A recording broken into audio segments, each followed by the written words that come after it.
தமிழ் மொழி மரபு நம்முடைய வாழ்விலும் நம்முடைய மொழியிலும் சில ஒழுங்குமுறைகள் கடைபிடிக்கப்படுகின்றன.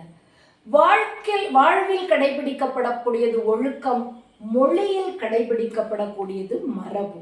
இந்த மரபை மாறாமல் ஒரு மொழியை வழங்குவது என்பது மிக மிக இன்றியமையாதது. அதை பற்றிய ஒரு பாடல் தான் நம்ம இப்ப பார்க்க போறோம். இந்த பாடல், இது பாடல் சொல்றதை விட இந்த நூற்பா அப்படின்னு சொல்லணும். இந்த நூற்பாவை எழுதிய ஆசிரியர் தொல்காப்பியர். இந்த தொல்காப்பியர் எழுதிய இந்த நூல்பா இடம்பெற்றுள்ள நூல் தொல்காப்பியம். இது பழமையான இலக்கண நூல்களுள் ஒன்று. நமக்கு கிடைக்கப்பெற்ற மிகவும் பழமையான இலக்கண நூல். இந்த இலக்கண நூல் 3 அதிகாரங்களை உள்ளடக்கியது. எழுத்து, சொல், பொருள் என 3 அதிகாரங்களை உள்ளடக்கியது. ஒவ்வொரு அதிகாரங்களும் 9 இயல்களை உள்ளடக்கியது.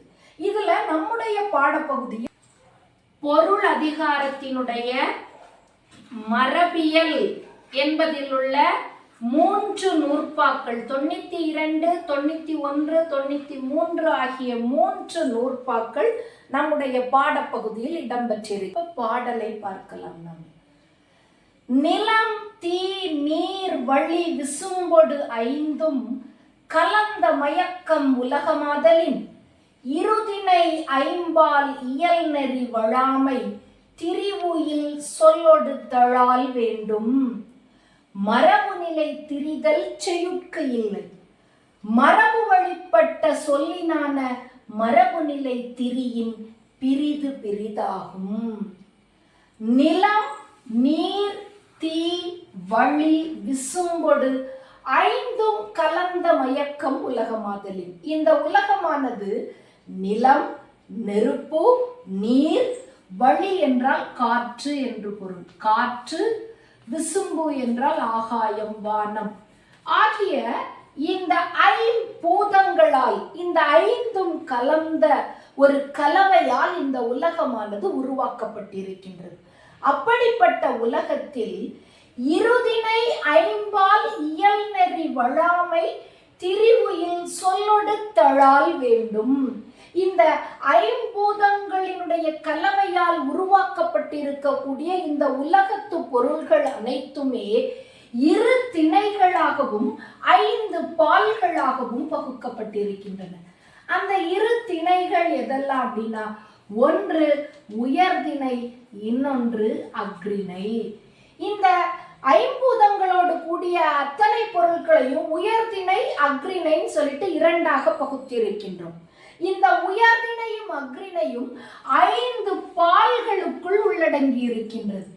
உயர்திணையில் ஆண்பால், பெண்பால், பலர்பால் என்ற 3ம், அக்ரிணையில் ஒன்றன்பால், பலவின்பால் என்ற 2ம் உள்ளடக்கி இருக்கின்றது. அதனாலதான் இந்த 2 திணைகள் 5 பால்களினுடைய இயல்பு நெறியாகிய மரபு, நம்முடைய முன்னோர்கள் கூறிய மரபிலிருந்து வழுவாமல் இவற்றை நாம் வழங்குதலே மரபாகும். அதிலிருந்து வேறுபடுத்தி வழங்குதல் கூடாது. மரபு நிலை திரிதல் செய்யுட்கு இல்லை. இருதிணை ஐம்பால்களுக்குரிய மரபு நிலை செய்யுளிலும் திரித்து வழங்குதல் கூடாது. அவள் என்றால் வந்தாள், அவ்வளவுதான். அவன் என்றால் வந்தான், அவர்கள் வந்தார்கள், ஆடு வந்தது, ஆடுகள் வந்தன என்ற இந்த மரபானது செய்யுளிலும் திரியாமல் வழங்குதல் வேண்டும். மரபு வெளிப்பட்ட சொல்லினான மரபு நிலை திரியின் பிரிது பிரிதாகும். அப்படி மரபு நிலை திரிந்து வழங்கப்படுதல் நம்முடைய மொழிக்கு மரபு கிடையாது, அது பிழையாக மாறிவிடும் அப்படின்னு சொல்லிட்டு சொல்றார். இவ்வளவுதான் தமிழ் மொழியினுடைய மரபு. இதுல நாம சில சொற்கள் பார்க்கிறோம். தழால், வழாமை ஆகியவை என்ன அப்படின்னு சொல்லிட்டு சொன்னா அளபடைகள் அப்படின்னு சொல்லுவோம். அளபடை அப்படின்னா அளவு எடுத்து வருதல், தன்னுடைய ஓசையில் நீண்டு ஒலித்தல். இந்த 2ம் இங்கு என்ன அளபடை அப்படின்னா செய்யுளிசை அளபடை. அளபடை சொற்கள் இந்த செய்யுளில் பயன்படுத்தப்பட்டிருக்கின்றது.